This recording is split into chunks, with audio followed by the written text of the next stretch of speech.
Hello, Steve Abernathy here, CFO of the World Floor Covering Association.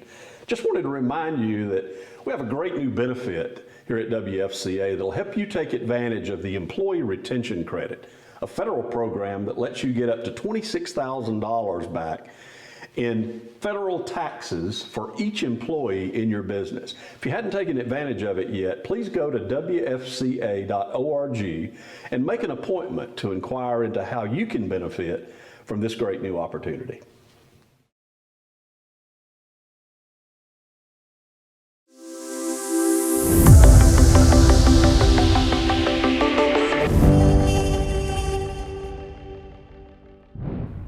They say that champions don't do one thing 100% better, they do 100 things 1% better than their competition. As an example, a common lament that I hear from salespeople and management alike is having to compete with other firms' misleading and non-inclusive pricing offers. Many firms seem to begin with an almost too good to believe price and then proceed to add on additional charges that your firm may include in its pricing until any value is long gone. I must admit, some of these charges are pretty creative.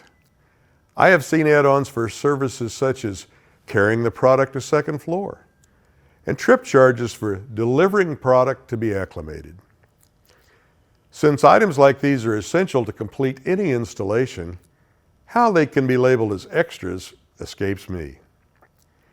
Since these firms are likely not going to change their ways, my recommendation is to develop a laundry list of reasons to buy from your firm. Are your estimates complimentary? Is this policy stated? Do you provide installation supplies, such as mortars, mastic, sealers, etc., with your installation pricing?